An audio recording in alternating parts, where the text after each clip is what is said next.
Hi, this is Teresa at Divine Frequency. We have Ryan Cropper here today. Thank you so much for being on the show. That's right. Yeah, I love to be talking and connecting to others out there. Awesome. YouTube channels. So Ryan is a 23-year-old astral projection guru who has 24? Oh, sorry. 24 now. Happy birthday. When's your birthday? It's my birthday in May 17th. Nice. Well, happy birthday. How does it feel to be 24? Old. Old? Yeah, sounds weird, but yeah, old. Okay, well, 24 old? No. Anyway, okay, so astral projection guru. He does classes and teaches, he does life coaching, teaches classes on manifestation and astral projection. And this all started when he was a kid. You were, I think, 13 when you drowned and died. And then, was it 13? 16. 16, okay. Yeah, And then 16. you were given the option to either pass on or come back. You decided to come back. And since then, your astral projection capabilities just sort of catapulted to a new level. And then you started teaching people about it. Yeah, exactly like that. And with that enthusiasm, that's awesome. Yeah, and pretty much that's what happened. I died, which was, a lot of people who start off with abilities, our lives are pretty terrible at the beginning. So I had a lot of incentive to just leave. But there are two main things which kept me from leaving. And that was my dad and my ex-girlfriend. I wanted to see her again because we had left things pretty messy. And my dad always told me how I couldn't do anything. I couldn't amount to anything. So he was a big driving force behind my decision to stay. And I stayed. And it dug up a bunch of suppressed memories of astral projection before the ages of 13 that I'd suppressed a bunch of memories. And that's probably where you got the 13 from, Nice. Then, Did you fix all of your relationships when you came back? Yeah, I'd say so. Yeah. Cool. Well, I actually found your channel like a couple years back, and something that I was watching some of your astral projection stuff because I also astral project and stuff like that, obvi. But something that I really found interesting was the soul retrieval. I can't find the video. I can't remember exactly which one it was, but you were talking about how you can leave parts of yourself kind of in the past, and then you can go back to that, shine light and love on that, and then kind of like take your soul together again, and it becomes a whole again. And this was all related to kind of fear. Maybe this was shadow integration that you were talking about. But when I started learning about that, at first it was very, kind of when something blows your mind open, you have to go through that process of, okay, here's this new information. Now I have to kind of run that script and integrate this new truth into my existence. And when I did that, it changed my life in a huge way. So just starting off as an introduction, I want to give a huge thank you to you for the work you did with that topic and how that really transformed. There was a huge alchemical process there that I went through that really transmuted a bunch of crap for me and allowed me to dispel a lot of the fear. And that was the beginning for me in letting go of fear. So thank you for that. Yeah, you're welcome. I bet you get a lot of thank yous. Yeah, it's nice to hear, Cool. Well, all right, we're going to kick off the questions then. First question. I would like to know a fun fact about you that nobody else knows or that you don't really talk about a lot. Yeah, when I came back after dying, I was really open with everything. So really the ones that no one else knows are the ones that no one else has asked about. I'm like that. I don't have any secrets. It's just, I'm an open book. So whatever anyone asks, I'll just talk about it. But something that no one else has asked about. Okay, let's see if I can get through memories. I don't know. My mind's just gravitating towards what they've already said. What about hobbies? What do you do for fun? What do you do when you're not a YouTuber? Everything on YouTube is me in real life. That's what I do. I meditate. I'm obsessed with my mind. I'm obsessed with cleaning the body and getting my soul as not perfect, but well, I guess in my opinion, perfect would be how it was when I was born, before everyone started getting me to judge myself before we even learn to judge ourselves. I'm obsessed with fixing myself and integrating damaged aspects of my personality. So that's what I do through meditation, and I love doing that. And if I'm not learning about myself, I'll be learning about others. How can I push the boundaries of feeling more connected to everyone?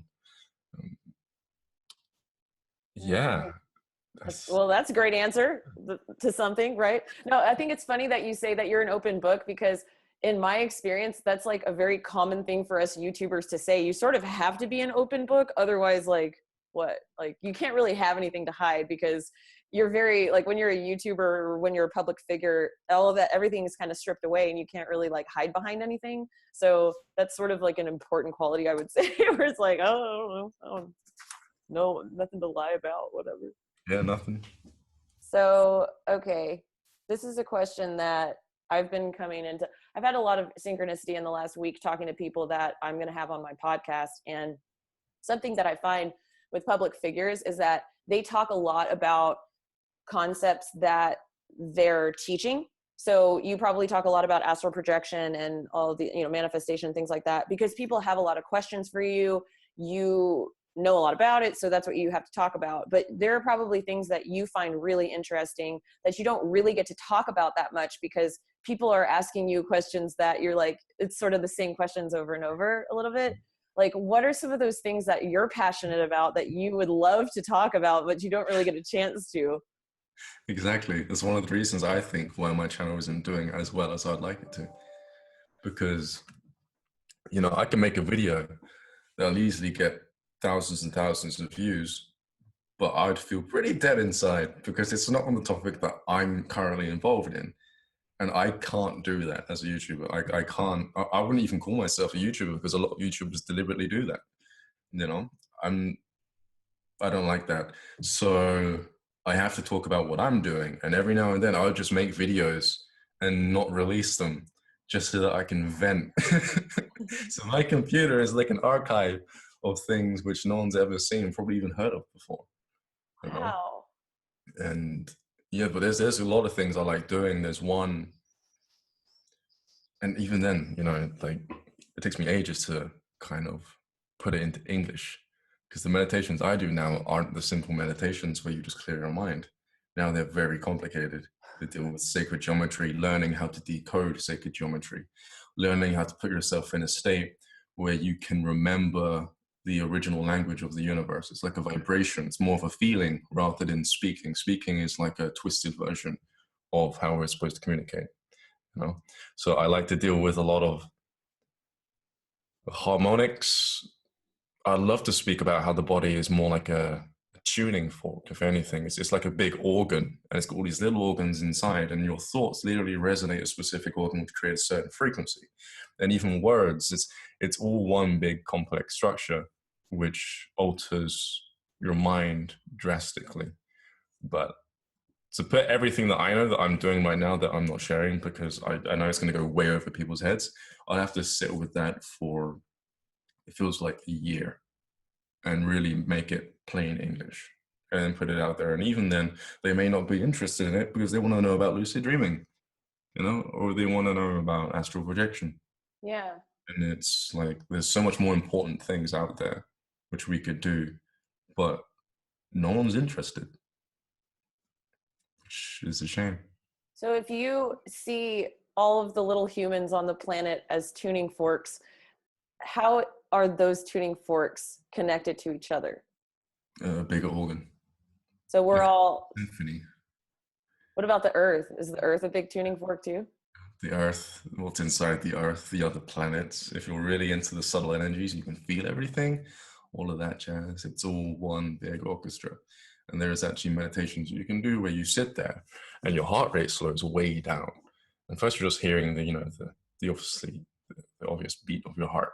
Mm-hmm. Then it slows down and slows down and slows down. And there's a moment where you think you're gonna die because it's getting really slow. But then the heartbeat doesn't beat. It's more like a wave, and it feels more soft. And then it just feels like a vibration in your chest.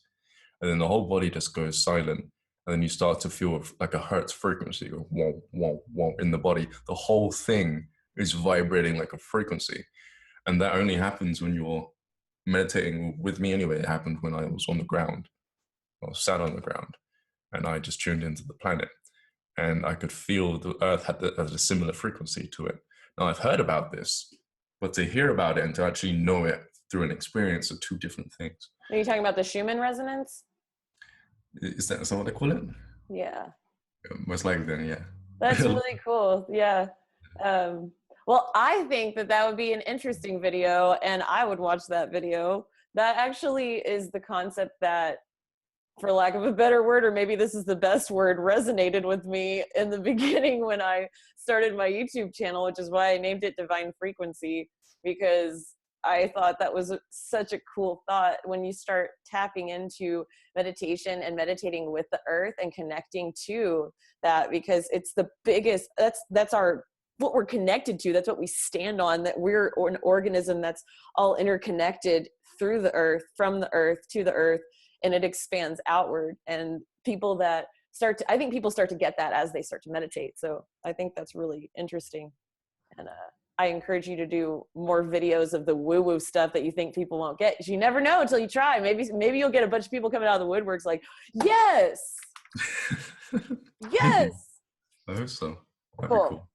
So when did you realize that your soul calling in this incarnation was to teach others about how to find their soul paths and find how to be the best person that they can be?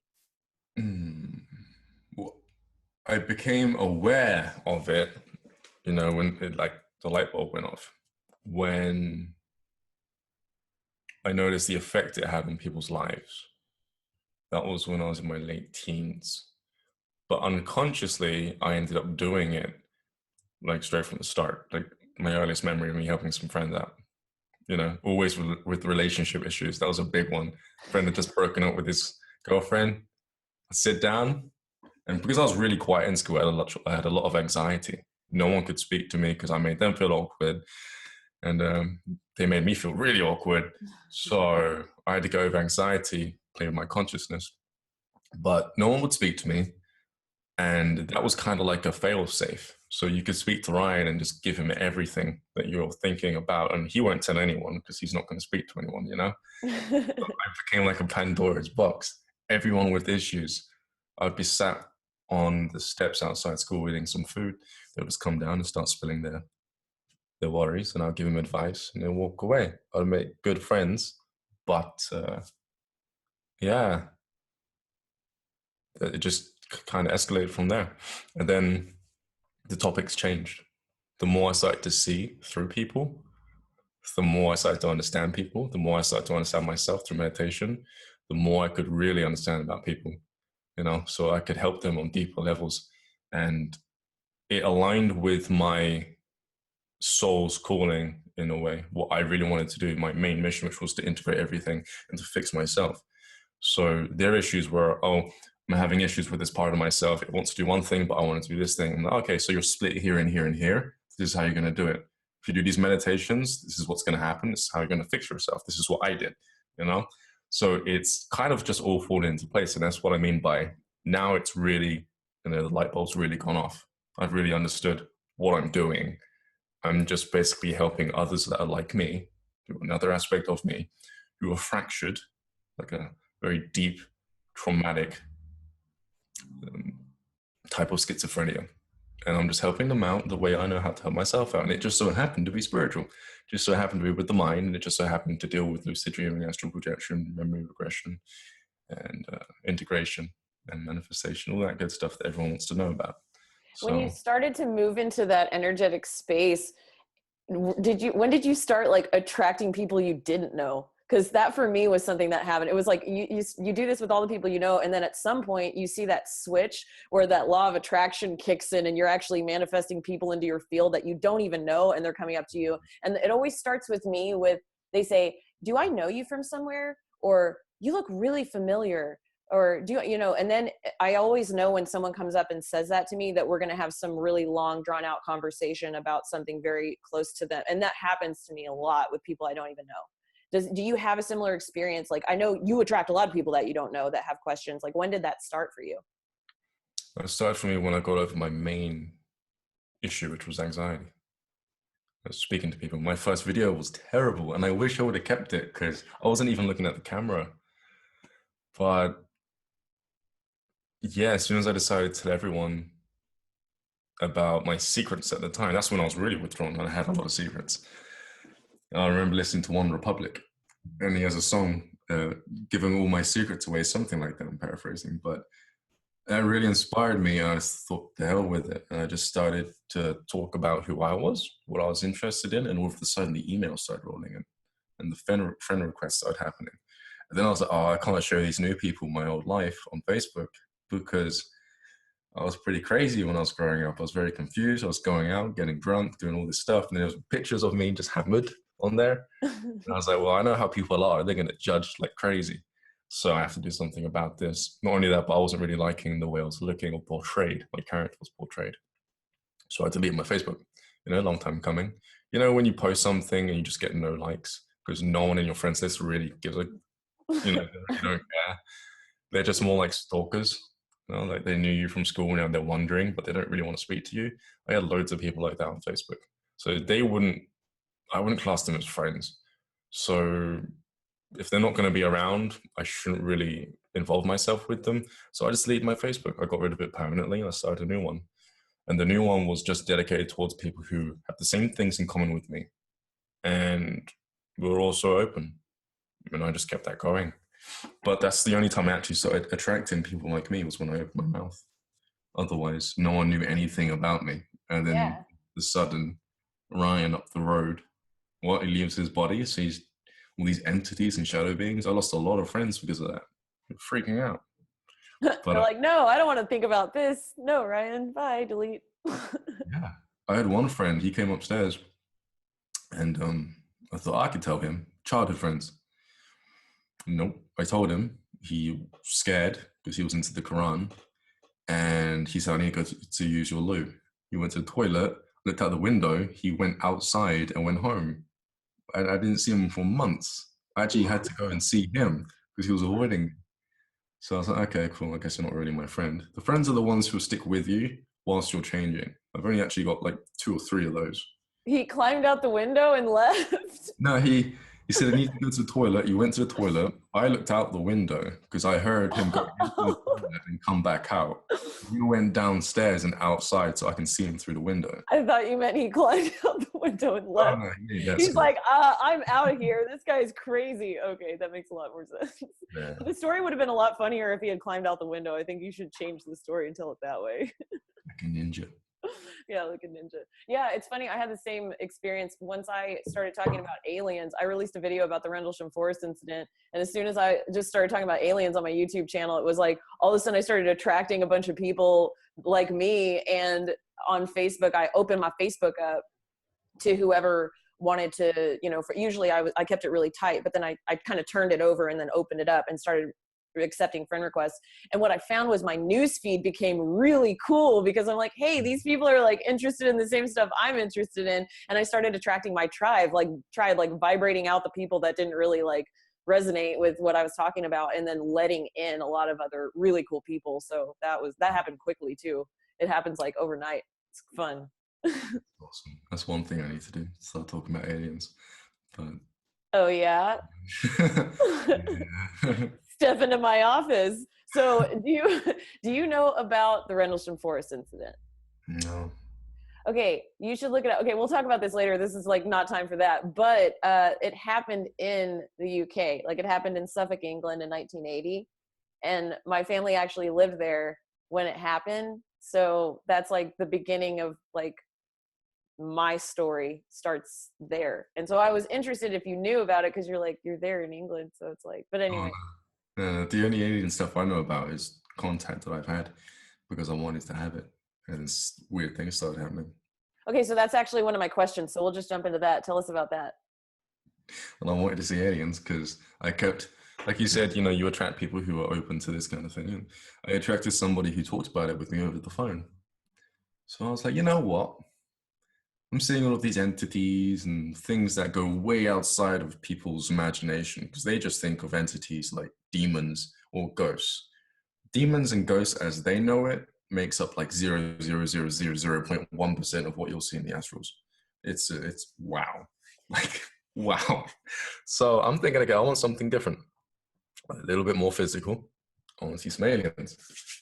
So I open up my mind and I look outside, and I can feel things thinking on the moon and on other planets and star systems. I can feel them thinking the same way I can feel everyone else's thoughts around me. And I just basically like set out a frequency, like a thought form that I want contact. And I think it was the next day, I was on the toilet looking out the window. That's one thing no one asks about. And I'm looking out, I'm like, what the heck is that? And I see these orbs in the sky, silver, they're round. I'm thinking, wow, this is very cliche. You know, everyone's talking about this. But they were in a triangle formation, and one of them kind of like trailed off behind because I don't know, maybe someone in the pilot in the seat was doing something else, wasn't really flying properly. But the rest stopped and then it caught up and then they went off somewhere else. So they were moving independently and they were also taking up a kind of formation. So I was like, okay, this is groovy. So I'm freaking out, like trying to finish up. Like, Michael, come here. He's like, what do you want? He's only around the corner in the kitchen. It's the toilet, bathroom is very close to the kitchen. I said, there's something outside. You need to come with me because you're going to miss it. And he's usually into aliens, but you don't believe me at all. So he really doesn't care, you know. So eventually everyone listens and we're all outside. My mom, my sister, me and my brother, and we're looking up for these things and they're gone. I theorized that it was because I wanted to see them, that the ships has this ability, this capability to basically make themselves known to people who are open. Mm-hmm. It's like everyone around them who doesn't want to see them, it's like their ship just says, okay, cool. And then it sends out a frequency so you can't see them. But everyone who wants to see them, it's like there's an alien, a pilot in the sea. It's like, oh, look, someone on our radar wants to be seen. So let's make them see us, you know? That's what I theorized anyway. Yeah, I've heard that theory before. It makes sense to me. It's like a consciousness thing. I mean, everything's driven by consciousness anyway, so it makes sense. Exactly. But then things started to get really real. I started seeing them like physically walking through my walls. And I thought I was astral projecting, but I wasn't.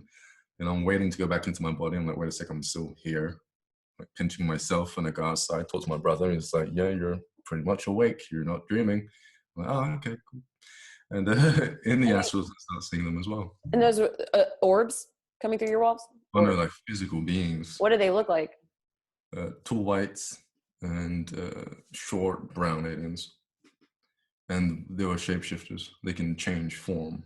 And they're very inexperienced. They were trying to keep their form, trying to lie to me, and trying to hide their intent at the same time. Trying to hide their what? Their intent at the same time. What were they lying to you about? They wanted me to take part in an experiment. And I was like, this is awesome. You know, I've always wanted to do this. But I have some questions first. I said, how long am I going to be gone for? And what is the experiment? What does it entail? And will I come out the same? Like, what are you going to be doing? I've seen a lot of movies. And he was like malfunctioning because he was trying to levitate as well. The other four were just on the floor, standing there watching. They didn't have to say anything, so they can keep their composure pretty well. The main guy levitated and started speaking. He's trying to hide his intent, and he was like malfunctioning. But yeah. What was his intent? And how did you know that he was lying about his intent? Because you could tell telepathically, you could see. Yeah. When you project quite a lot, no one can lie to you. Like, no one here can lie to me. I've had no one here can. In the astrals, it's even harder to lie to somebody, and that's why it's easier for me to pick up on people here, because they don't have the skill level beings do in the astral realm. And in the astrals, you know, you tend to learn very quickly as to what to pick up on through people vibrationally. And you know, after that experience, I started even seeing beings in the astral realm that look like aliens, like literally with their legs bent backwards, with very dark, pressed-in eyes, and they would have crystal technology that would radiate a frequency to make everyone scared. You know, so they'll keep everyone in a house by putting these crystals on the window frames outside, And I'm there thinking, why are you all freaking out for? And they're going, there's something big outside.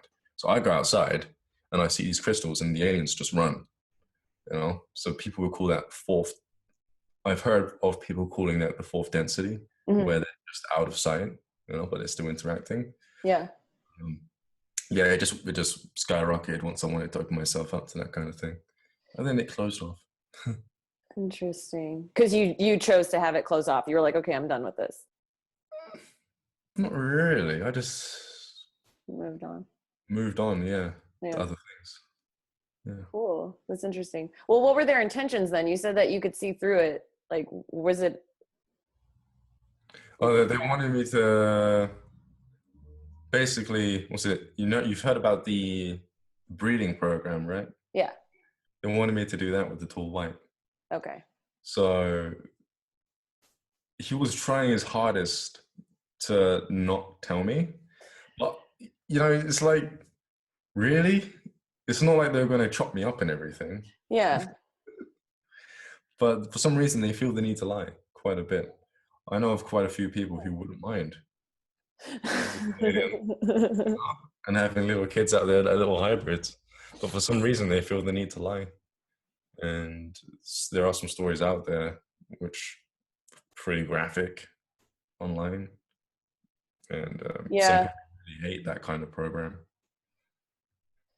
Interesting. Well, that was fun. I like talking about aliens with you. We could probably do that for a really long time. Let's see. I love how we've jumped around in my list, but this is good. This is awesome. So, I have a good question. What is, to you, in your opinion, what's the significance and implication of teaching people astral projection? Well, it breaks you as a person. If you think that what you are is the sum total of your beliefs and you're very rigid in what you think reality is, say bye-bye to that version of you. You'll realize that you're immortal. You'll realize that you're not your body. You'll realize, hey, I don't have to breathe or blink when I'm outside the body. It's completely different. You start questioning reality on steroids, you know? Have I been lied to? I can do all this stuff. Why couldn't I do it before? And as in implications, you can bring back abilities because you're more heightened outwardly, you know, when you're outside the body, because you're not being dulled down by a physical dense body that's been poisoned. You're more sensitive to your abilities. And that's why I say about the lying thing, because you become more sensitive to your abilities whilst you're outside the body. When you come back into the physical body, you're now open, you can feel more, you can access those abilities more. Your physical body starts to update whilst you're getting into this. And sometimes it can be painful. You know, you can have Kundalini awakenings, chakra awakenings, all this stuff will go on and you'll feel sharp pains inside the organs of the body if you're not ready. So you have to change your diet whilst you're doing this. Otherwise, you're just going to hurt yourself, physically hurt yourself, because the physical body is trying to match the vibration of your astral body. So the implications, well, you get superpowers. Downside is you have to change your life. But that could be looked at as an upside too, because your life just gets better. Can you describe that process of, because what I'm kind of seeing in my head is sort of like a download from your higher self into your physical body, and you're trying to function and deal with that. Like, what does that process look like to you? How would you describe that? That is a thing, but that's not this thing. Uh-huh. This thing is more like if evolution itself was a mind, all of a sudden your evolution of the body has just been switched on. So it's no longer you're like everyone else. Now your template, your genetic template, has decided to up the ante with what you're in your body suit, and it's trying its hardest to take information from your astral body, and it's trying its hardest to get your physical body to match that vibration so that you can do the same things. And that's when you'll get people nowadays who are randomly teleporting or flying, you know, levitating off the ground. And it's because their astral body can do it. So their physical body, being nothing more than dense light, just in a different frequency, is raising in frequency. It's matching their other lighter bodies. And as a result, it's able to exhibit many of the body's abilities, the astral body and the So mental body. talk about telekinesis then. Telekinesis. Here's the thing: you got different forms. You have the form that everyone knows about, which is the frequency, like the force. It comes from the body and it manipulates matter. That's all well and good, but you need quite a lot of energy to do that. And as far as I'm concerned, learning that through the astrals is quite difficult. You'd be better off going to some kind of master who's already mastered it in 3D. But then there's the one that I like to deal with, which is reality warping, which is something I learned from the astrals. I haven't been able to do it all the time. It's very difficult.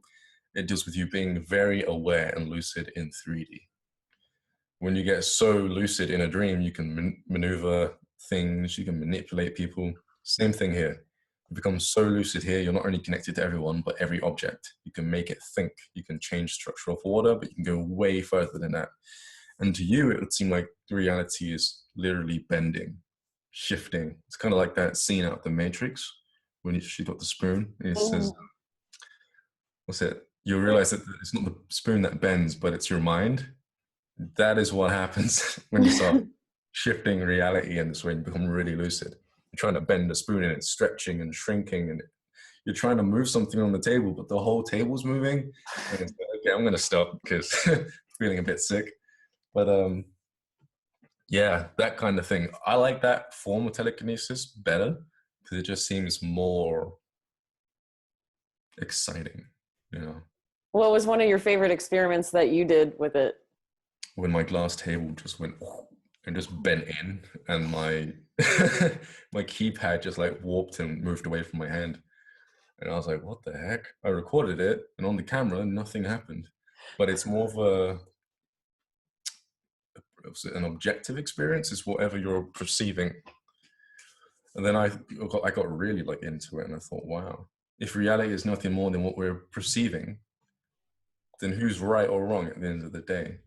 You know, if someone's there with you and they're looking at a table that's straight and you're looking at it and it's bent in half, who's right?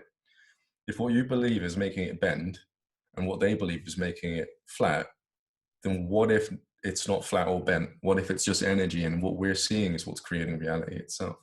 You know? Yeah, and that goes back to the orbs that you were seeing in the sky. Did you see them, or did they not exist because someone else didn't see them? Like, you're having two completely different experiences of the same thing. So Exactly. Two yeah, completely different ones. And then I started playing with the idea of making another person also hallucinate reality. did it So, work? no, I haven't played with it. I just play with the idea, thinking about it. You can change people's auras and stuff, but what if you just sat next to someone and made them like freak out? All right, and go. Just kidding. Let's Start do seeing the it. walls breathe. It's like, do you see that? That'd be fun. I haven't even tried. It's funny that you say that, because when I was a kid, my headboard, I swear, like, I would be going to bed at night and my headboard would breathe at me. This was like every night, and I could hear it breathing.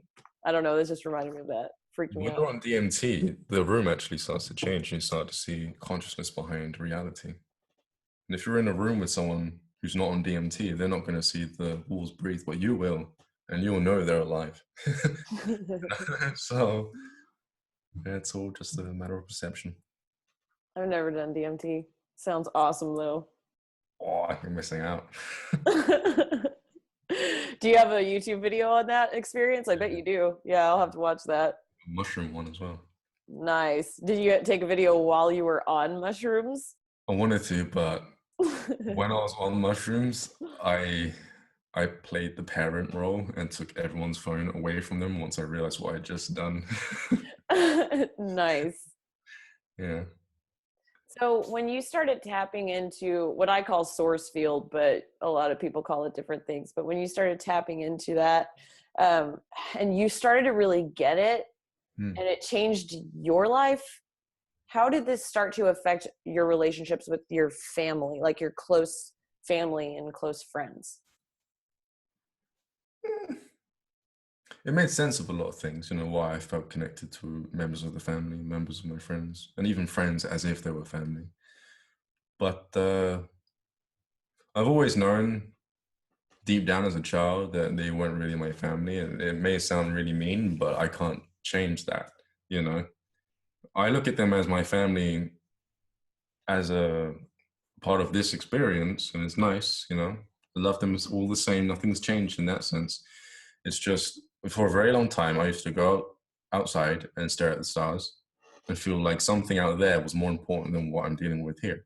You know, I felt more connected to what was out there than the family members even. I never said that because I didn't want to hurt anyone, you know. And for that reason, I don't even mention it in many of my videos on YouTube because I know my mum watches these videos and my dad can watch them. I don't really mind because, you know, but I don't want to hurt their feelings, but that's just the way it is. And a lot of people go through that when they wake up. Mm. They they're not as considerate as me, you know, especially if they're teenagers. They'll probably lash out at their parents, you know, you're not my mum or anything, or they'll say the wrong thing because they're not good at, you know, withdrawing information. Have you heard of the concept of a soul group? Yeah, Like yeah. the idea that you incarnate with the same group of souls on the planet, and then as you, because you're you know, a singular manifestation of the infinite, so as you go through your experience and develop and expand your consciousness, you can actually through however many incarnations graduate essentially to a different soul group that are people that are a little bit more on your consciousness level, and so on and so forth. So this concept states that like you're not always part of the same soul group necessarily, but and there are different ways that you can incarnate. You guys kind of choose how you're going to play the game or whatever. And sometimes as a soul group, you can choose to be separate from each other. And so you can feel that dissociation and loneliness, existential loneliness, because maybe you're separated from your soul group, or maybe you've chosen to incarnate with your soul group all in the same family or whatever. There are lots of different ways that you can play the game. But Hmm. what are your thoughts on this idea of a soul group? Yeah, I remember doing that.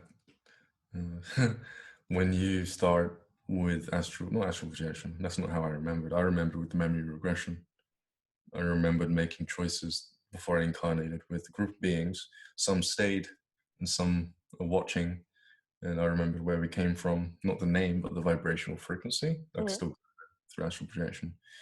And the reasons as to why we incarnate at specific dates because of the planetary alignments and the frequencies at the time, mainly the frequencies that have been created by the inhabitants seas of the planet at the time. You know, and whatever they're into tends to affect the people who are being incarnated at the time heavily. And we would choose to come in at specific times. We would choose to die at specific times. We would choose to come back at specific times. You know, it's all just one big plan.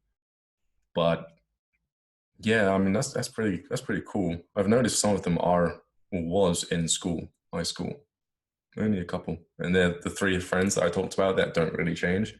There's a deeper reason because of that. It's because they come from where I come from, and they're spirit guides. People would call them. I call them family.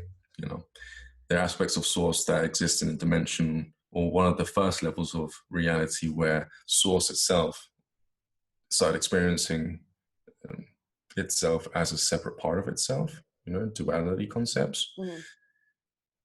We're all part of that group, and those guys up there who stayed behind, that team is overseeing him, and I have a team overseeing me, Mm-hmm. and I'm friends with his team, and he's aware of my team, and but he's not aware of it right now because he's not conscious. But before he incarnated, before he was birthed, because when you get birthed, a lot of your awareness just goes and Soul switch, amnesia.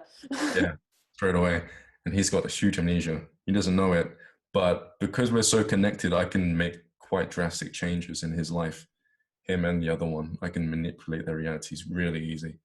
And we were playing it, and we were playing with that idea when we were kids. And I understood it, but I put it in terms that they would understand, just to play with it. And as the years went by, everything I fruitioned, everything I thought would happen, happened. You know, it's pretty fun. That's fascinating. I like the concept of like thinking that maybe you haven't even met all the people yet. Like life is so interesting that like you can't, and I explain this to people all the time that may feel down on their luck or down and out or bored even, but it's like you don't know what's beyond the veil, and you have to lean into that and open yourself up to the infinite possibilities of what stands right in front of you that you can't see yet.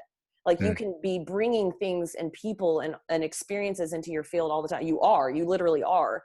And when you open your mind and you infuse that with energy and boost that up, you can move so fast. You can move through your life and expand and grow really, really freaking quickly, which is awesome. You can choose that to turn that on, you know, like you can choose how fast or slow you grow.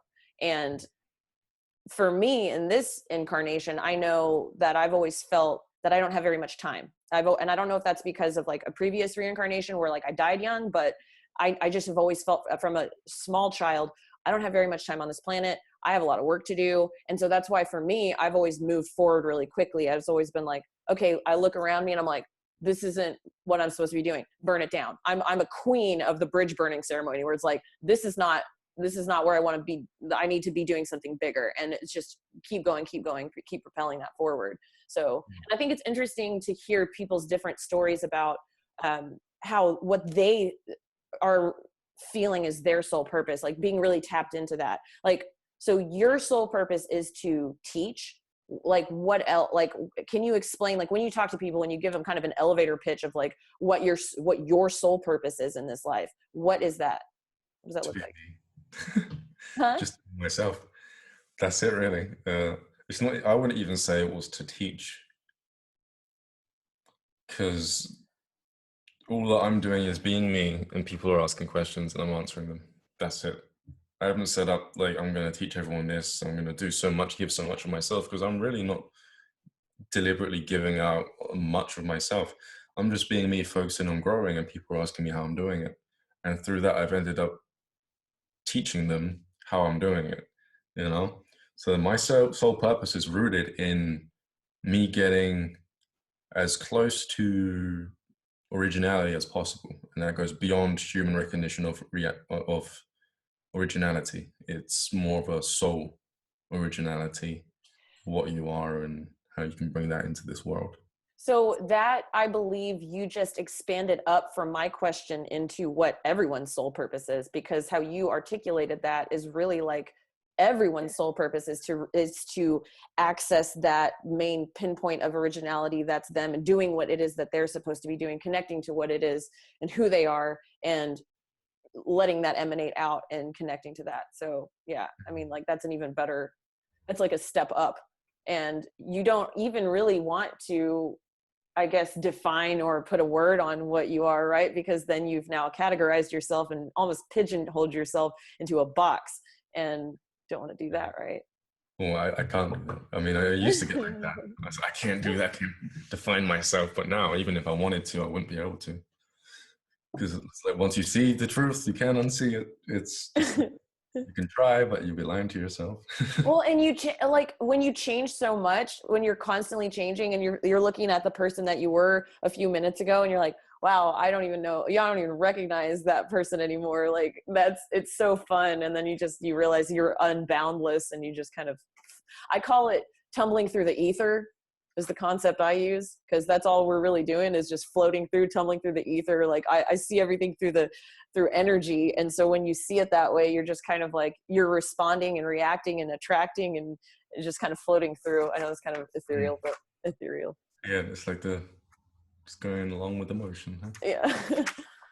Well, and I'm also a mermaid, so maybe that is what resonates with me. Let's see. Oh, I have a question for you. Where do you get your news from? Like what news, blogs, media, YouTube channels do you follow? None of them. None of them. None of them. Nothing on my YouTube channel has been from any other spiritual teacher or book, media. Nothing. No. I figure it out, and then I find someone else talking about it. But even then, it's very rare that I use a snippet of their video. Like I used one recently on vibration. I actually understand more about what's going on with how reality is formed than that person in the video. But I use that snippet because it's easier to get other people to understand it. None of the information that's on my YouTube channel so far has been taken from somewhere else other than what I figured out or learned through the astrals. Do you read? No. Interesting. So, and you don't read like any kind of news at all, like not even like alternative media, nothing. No. Interesting. Wow. Man, I would love to hear your music. Are you a musician? You should be. I play a bit of guitar and a bit of violin. Nice. Music-wise on the computer, it's usually piano stuff that just chills me out. Um, Other than that, it won't be much. Not unless I want to remember a time in my life where I was listening to rock music. Those old tunes. Like, you know what? Yeah, I'll listen to that today and probably put on some Red Hot Chili Peppers, just one specific song, just to feel very nostalgic. But then very quickly I'll turn it off and just listen to nothing. What's the song? Um, Under the Bridge is that one that keeps playing in my head. How does it go? Mm, I don't think I can sing it. Anyway. I was trying to get you to sing on my YouTube channel. Dang it. But other than that, I like to just like this. Like, I put my phone down. That did a lot for me just then. Just hearing it touch my tea here. Little movements. If you just wake up and be very attentive to little movements, the noise of your clothes, that will put you into a very calm, trance-like state throughout the whole day. Your thoughts won't be going off because you'll be focusing on little movements. Not many people notice it, but I figured it out because I was watching this guy make food online, and he plays no music, and I noticed the effect it had on me. And then I started listening to other, little movements in my surroundings, and then I noticed I didn't have to watch his videos to be put into that kind of effect, that kind of trance. Have you heard of ASMR? Yeah. Is that autosensory meridian response? Do you have any connection to that? In what way? I don't know. Like some people, I don't know. It just sounds like what you're describing. Like you get some kind of heightened response from smaller sounds, which people that identify as ASMR kind of like. Yeah, that makes sense. That makes a lot of sense. Yeah. But yeah, I don't read books. I learned how to activate Merkaba by being in the astral realm. I even learned how to feel it. It has nothing to do with the feeling of love. I actually saw the field, the toroidal field. I saw the colors. I learned how to manipulate the wall, the matter of the wall, to turn it back to its base frequency. And once it's at its base, you can make it into anything. It's like transmutation of matter. Frequencies, harmonics, vibrations, it's all through experience. Interesting. What do you know about the concept of twin souls or like twin flames? Yeah, twin flames. Before you incarnate, okay, better get really into it now. Am I going to start drawing pictures? Do it. You know what? Here, you can have my pen. Can you take this out of my reality and people like that was staged. Twin flames. There is never just one twin flame. This also goes into past lives. I went back 6 lifetimes, and I really did study the matrix of thought that makes twin flames and soulmates. I'm not use this piece of paper. All right. Gee, I don't know if this is going to be able to be understood. I really don't. Let's try it. Try me. Nope, that didn't work.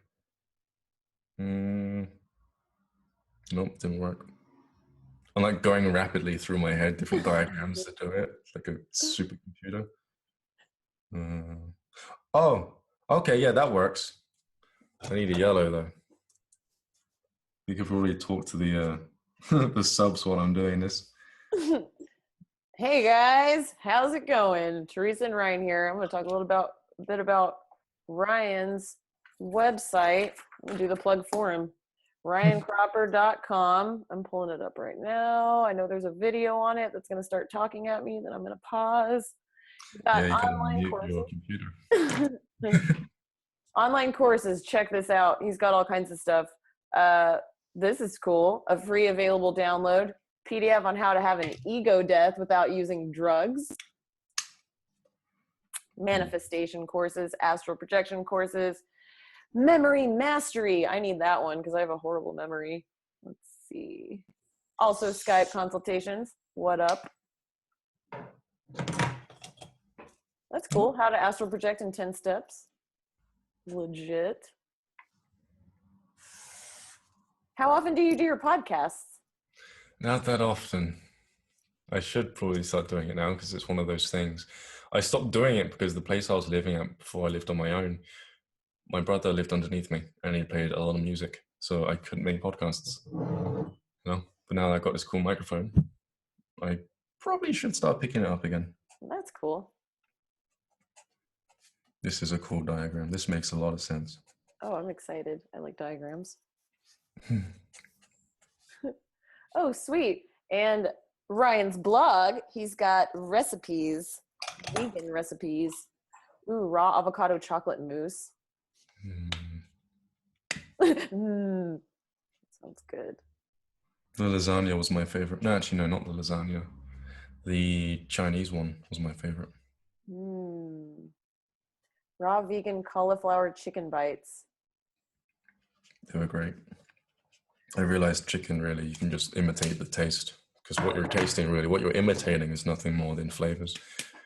No one actually eats chicken without flavoring. There's some vegan stuff that just smells really bad to me. Yeah, that's the pre-packed stuff that you see in stores. That just is no good. It's just bad for you in general. It's like, no. It's just bad. You'll be better off just making it yourself. Okie dokie. I think I got this down pretty well. You just, yeah.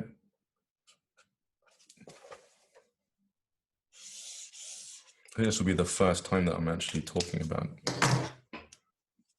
on camera. I mentioned it to a friend, but it went over her head in the beginning. But then recently I told her again, and she understood it. Okay. 1, 2, 3, 4, 5, 6. Okay, so you got 7 incarnations, right? Okay. 7 incarnations. That means it's 7 times that you're going to live again. It could be one at a time. It could be all at the same time if you want to get really spiritual. But really, everyone thinks that twin flames, you have one twin flame. This is the very, that's the messed up version, to be honest. That's the version that most people don't, that they can grasp. Is that you have one twin flame and you have one soulmate. Those are wrong. What makes a soulmate is the vibration that another aspect of you carries. Their vibration gives them their speech, the way that they speak, the way they articulate themselves, their hobbies, their interests. It's just a vibration. It's a vibration that they accumulate throughout their life, which creates their character. Okay? This very specific vibration is a match to yours. The vibration that you've created throughout your life. Because of that, when you meet up with that specific person, all of a sudden, you get along with them. But there are also differences in your vibration. These are the differences that make you hate each other, scream, and have fights, you know? So it's like, this could be your soulmate. Maybe it was good until a month later when they've stopped really being happy all the time. Because vibrations change. Your vibration can change. So if you change separately, then you can be a soulmate and then not be a soulmate anymore. Really, what happens at the beginning is pretty much like a soulmate relationship. It's like the universe is telling you that's what you should have. But there's all this other frequency that she's not or he's not showing you. Okay, that makes sense. You know? Then that's what kicks in about month 1, you know, at the end of the month. And it'd be like little triggers, little things that annoy her or annoy him based on parts of their consciousness that they haven't fixed through meditation or through being aware of these aspects of themselves that are causing such issues within their relationship, you know? So a twin flame will deliberately be about so that they can ignite those parts in the other, so that they need to fix them. And you can get twin flames that deliberately trigger these aspects within each other. And they can notice them if they're wise enough and fix them together, and they last a very long time. But it's very rare that that happens. Very rare.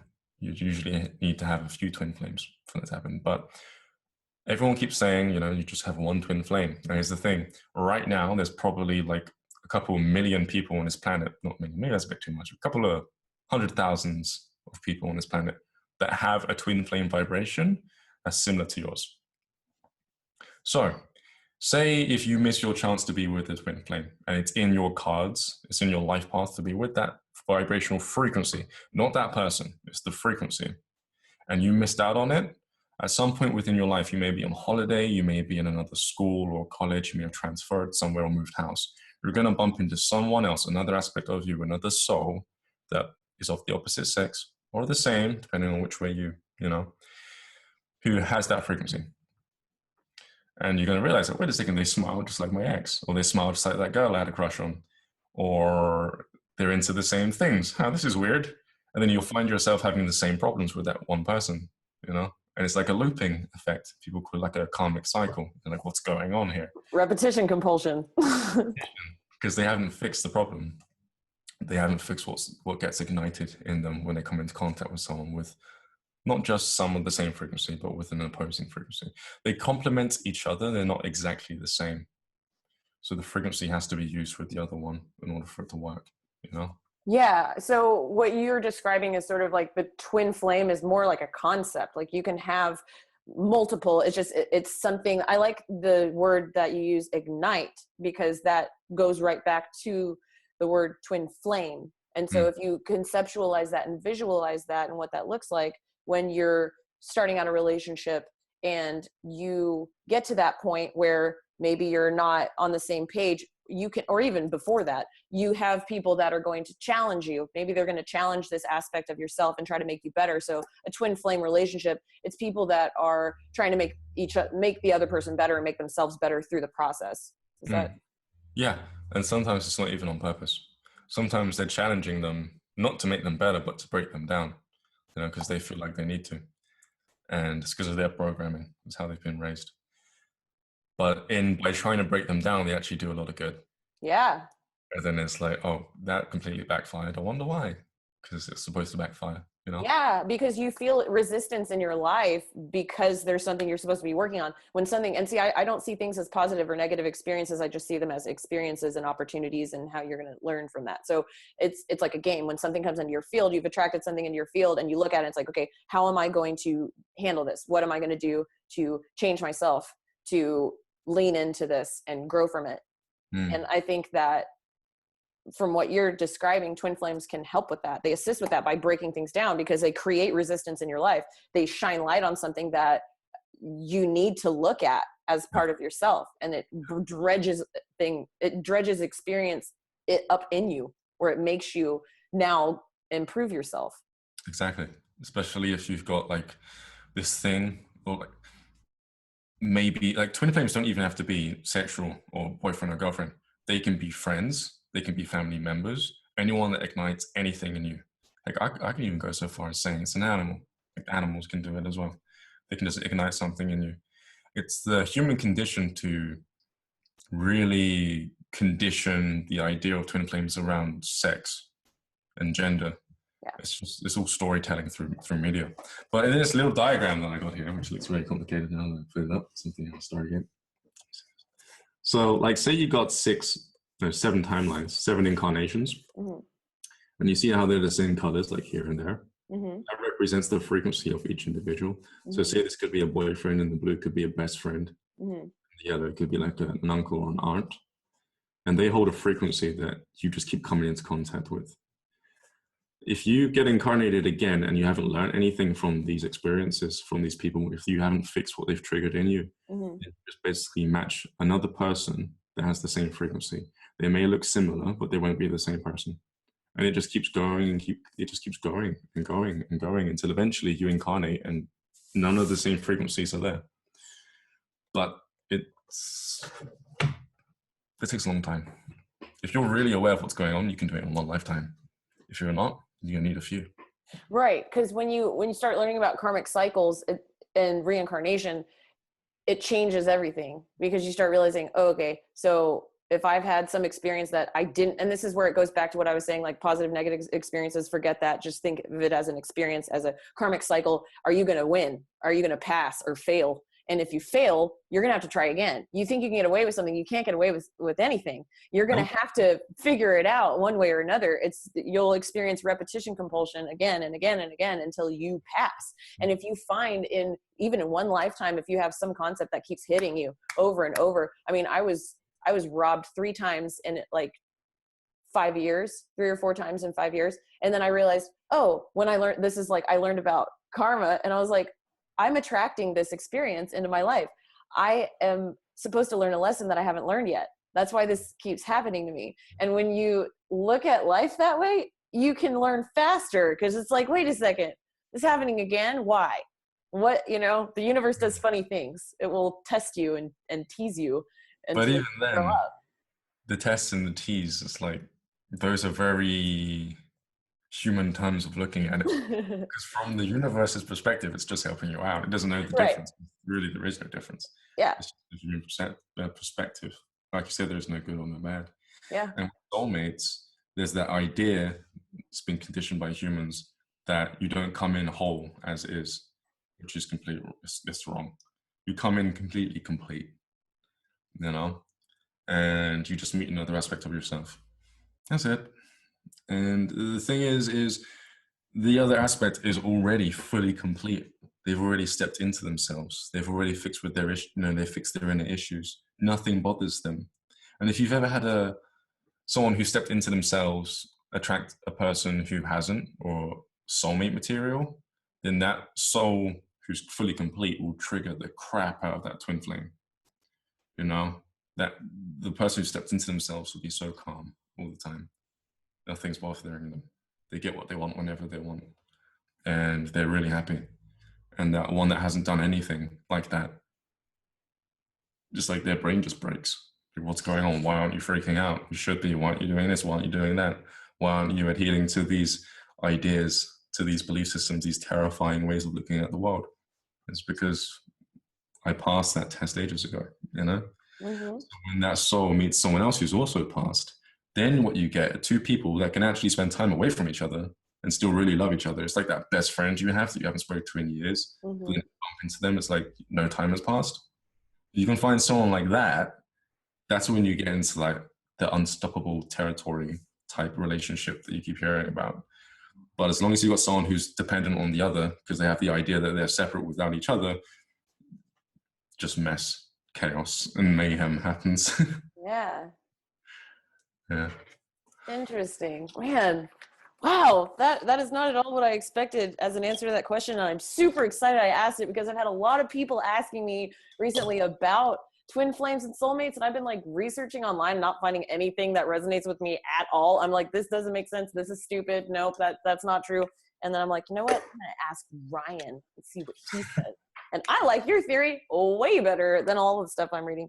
Let's see, what else we have? I'll ask you a couple more. I know we've been talking for a while now. Okay, can you speak a little bit, and this is, I'm just asking you because this is really interesting to me. I'm going to indulge for a second. Can you speak a little bit about how the entertainment industry has damaged and actually attempted to destroy public perception of the paranormal, like astral projection, like related to the movie, like Insidious is an example, but go ahead. It's ridiculous. I mean, humans are far more scarier than the entities in the astrals. I watched Conjuring the other day and it made me jump. And I was like, whoa! I was like, yeah, that's some scary stuff. Only humans can think of that, because I've never seen anything like that in the astrals. They don't act like that in the astrals. They don't move like that in the astrals. What's going on here, People, they think up some really terrifying things, but in the astrals, it's way more watered down. You wouldn't freak out in the astrals. To the degree you would freak out sitting in the cinema watching Insidious. The astrals,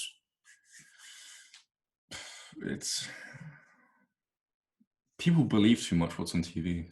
They believe it. They don't want to admit it because they don't want to admit that they can believe in something that isn't real, but they do because they have an emotional response to something that they're seeing.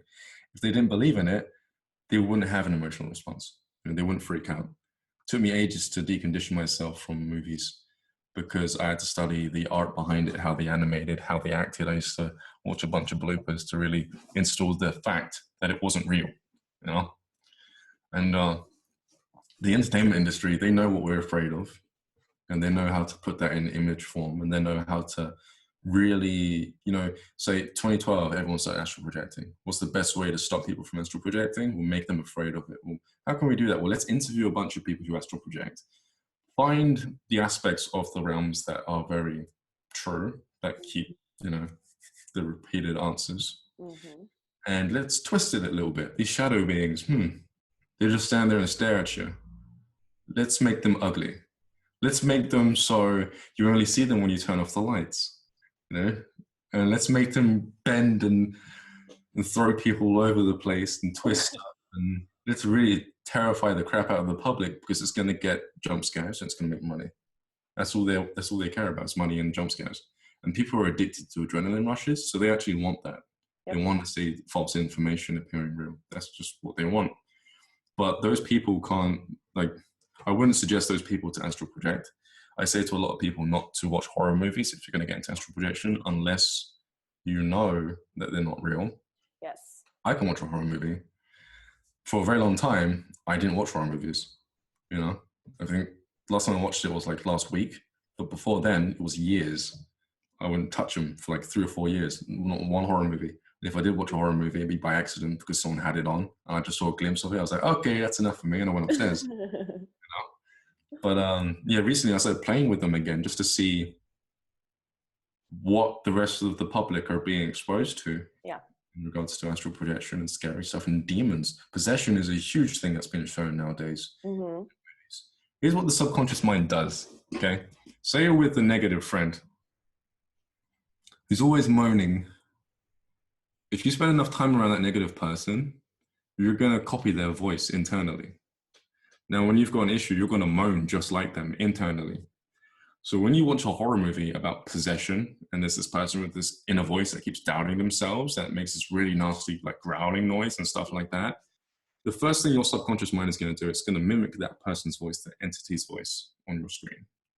So now when you're sat there and you're feeling depressed and you don't think you can achieve something, you're going to get a voice pop up in your head telling you to say that you're worthless. Or if you're having thoughts about not being around anymore, it's going to be go kill yourself. It's going to be really dark, because you're exposing your subconscious mind to dark material, and the subconscious mind will literally copy that. It doesn't know, you know what I mean? So you get a lot of people nowadays who are being split apart, schizophrenic, these aspects of their mind that sound like demons. And then they go online thinking they're possessed, and all they've got is a bunch of material, people telling them that they're possessed. And now they think there's something wrong with them. And then they just spiral. And they start thinking that there's so much wrong with them. They start booking sessions with people to get clearings and cleansings and all this stuff. And it's all psychological. It's all an aspect of their imagination. It's all psychology. But yeah, it's just the way it is. Yeah. You think they're sick, but they're not. Well, they are, but they're not. Right. They're sick in the head. Yeah. Deluded. Cool. Deluded. There we go. That's much more PC. Thank you, Ryan. Thank you for that. Okay. Yes, you have had ET experiences. Next. Just kidding. That's funny. Okay. So you said something about wanting to come to the US. What are your plans there? No plans. Just a thought. Just a thought. Yeah. Cool. Well, let's keep that in the talks. Let's see. What's next? So yeah. So you've got your YouTube channel, you've got your website, you do your coaching, you do your classes that you release online. What's next for you? Next? I'm not sure.